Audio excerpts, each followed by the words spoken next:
Hello friends, അപ്പോൾ ഇന്നത്തെ duty കഴിഞ്ഞിട്ട് വീട്ടിലെത്തിയിട്ടുണ്ട് കേട്ടോ. അപ്പോൾ നേരെ എന്താ തിന്നാനുള്ളതെന്ന് നോക്കുന്നത്.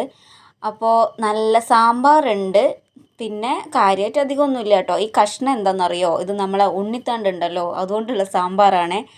നല്ല ടേസ്റ്റ് ഉണ്ട്. പിന്നെ നമുക്കുള്ളത് ഉണക്കമീൻ ഉണ്ട് കേട്ടോ. ഇത് തളമീനാണ്, അതും നല്ല ടേസ്റ്റുള്ള ഉണക്കമീനാണ്, എനിക്ക് ഇഷ്ടമാണ് കേട്ടോ. അപ്പോൾ അതൊക്കെ കൂട്ടി നന്നായിട്ട് ഫുഡ് കഴിച്ചിട്ടുണ്ടായിരുന്നു.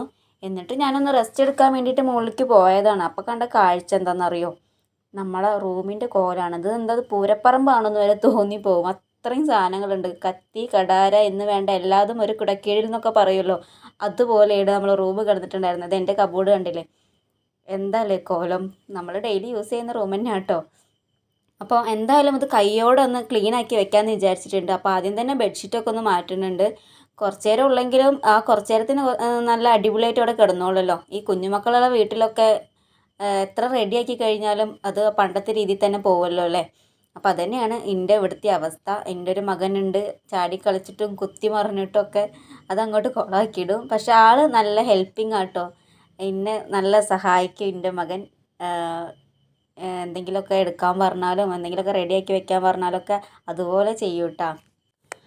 അപ്പോൾ കൈയോടെ അതൊക്കെ ഒന്ന് റെഡിയാക്കി വെച്ചിട്ടുണ്ടായിരുന്നു. അതിന് മെയിനായിട്ട് എൻ്റെ കബോർഡ് എനിക്കൊന്ന് റെഡിയാക്കി വെക്കണം. ഈ ഡെയിലി ഞാൻ ഡ്രസ്സൊക്കെ ഈ വലിച്ചിടുന്നത് കൊണ്ട് എനിക്ക് ഒതുക്കി വെക്കാനൊന്നുള്ള ടൈം കിട്ടാറില്ല.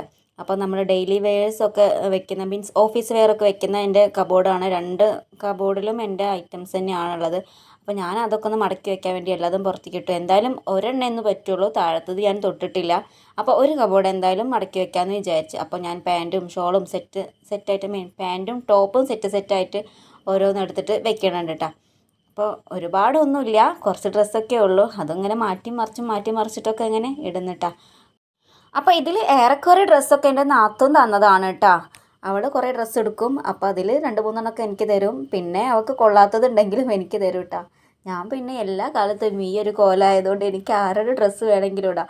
ചെറിയ നാത്തൂന് ഞാൻ വന്നപ്പോൾ ചെറിയ കുട്ടിയായിരുന്നു, പക്ഷേ ഇപ്പോൾ അവളും വലുതായി. അവൾക്കും ഞാനിപ്പോൾ എൻ്റെ ഡ്രസ്സ് പാകമായി തുടങ്ങി എന്ന് ആലോചിച്ച് നോക്കിയേ. അപ്പോൾ അതാണ് എൻ്റെ അവസ്ഥ. 48 അങ്ങോട്ട് നീങ്ങണില്ല, 48, 49 ഇതിലിങ്ങനെ കളിച്ചുകൊണ്ടിരിക്കുക. 50 കിലോ ഉണ്ടങ്ങോട്ട് ആവണമില്ല. അപ്പോൾ ഞാനതൊക്കെ മടക്കി വെച്ചു. നമ്മൾ ഇടാത്ത കുറച്ച് ഡ്രസ്സ് ഉണ്ടാവുമല്ലോ, അധികം യൂസ് ചെയ്യാത്ത, അത് ഞാൻ അപ്പുറത്തെ റൂമിലും കൊണ്ടുവച്ചിട്ടുണ്ടായിരുന്നു കേട്ടോ. ഇന്നിപ്പോൾ എന്തായാലും തുനിഞ്ഞിറങ്ങിയതല്ലേ ക്ലീനിങ്ങിനായിട്ട്. അപ്പോൾ ബാക്കിയുള്ള ഏരിയയും കൂടി അങ്ങോട്ട് കറക്റ്റാക്കി വെക്കാമെന്ന് വിചാരിച്ചു, ക്ലീനാക്കി വെക്കാമെന്ന് വിചാരിച്ചു കേട്ടോ. അപ്പോൾ ഇത് എൻ്റെ ഫാൻസിയും കാര്യങ്ങളും അല്ലറ ചില്ലറ ഐറ്റംസൊക്കെ ഇട്ട് വെക്കുന്ന കബോർഡാണ്. കബോർഡല്ല, ഒരു സൈഡ് ടേബിൾ, ഡ്രസ്സിങ് ടേബിൾ എന്നൊക്കെ പറയാം, രണ്ടും കൂടി ഒരുമിച്ചിട്ടുള്ള ഒരു ഐറ്റമാണ്. അപ്പോൾ അതിലാണ് ഞാൻ എൻ്റെ സാധനങ്ങളൊക്കെ വെക്കണം കേട്ടോ. അപ്പോൾ അതൊക്കെ ഒന്ന് ക്ലീനാക്കി വെക്കുന്നുണ്ട്. ബാക്കിയുള്ള കമ്മൽ സെറ്റ്, മാല, വള അതൊക്കെ ഒരു പൗച്ചിലാക്കി മാറ്റി വെക്കുന്നുണ്ട്. അധികം സാധനങ്ങളൊന്നുമില്ല, പക്ഷേ കമ്മൽ കുറച്ചുണ്ട് കേട്ടോ. അപ്പോൾ അതൊക്കെ ഉണ്ട് മാറ്റി വയ്ക്കുക. നമ്മൾ മെയിനായിട്ട് കമ്മലാണ് അങ്ങോട്ടും ഇങ്ങോട്ടൊക്കെ മാറ്റി മറിച്ചിടുക. അതും എല്ലാവരും കൂടിയിട്ടിട്ടാണ്, നമ്മളെ നാത്തൂന്മാരും എല്ലാവരും അങ്ങോട്ടും ഇങ്ങോട്ടൊക്കെ എല്ലാവരുടെ സാധനങ്ങളും അങ്ങനെ ഇങ്ങനെയൊക്കെ ഇടും കേട്ടോ. അപ്പോൾ ഇതിൻ്റെ തൊട്ട് താഴെ തന്നെയാണ് മോൻ്റെ ബുക്കും വെക്കണത്.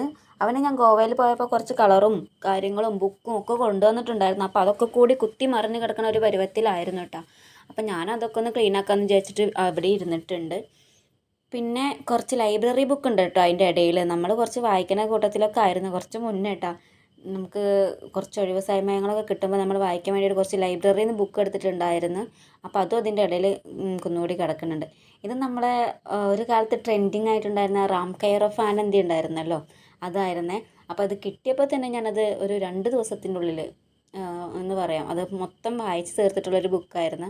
അപ്പോൾ അതെനിക്ക് പേഴ്സണലി ഇഷ്ടപ്പെട്ടൊരു ബുക്കും കൂടിയാണ് കേട്ടോ. പക്ഷെ നമ്മളെ പഴയ കാലത്തെ നോവലൊക്കെ വെച്ച് നോക്കുമ്പോൾ അതിന് ഉള്ളതുണ്ടോ എന്ന് ചോദിച്ചാൽ ഇപ്പോഴത്തെ കുട്ടികൾക്ക് ഇഷ്ടപ്പെടുമായിരിക്കും, പക്ഷെ എനിക്ക് ഇഷ്ടപ്പെട്ടിട്ടുണ്ടായിരുന്നു കേട്ടോ, ഇഷ്ടപ്പെട്ടില്ല എന്നല്ല.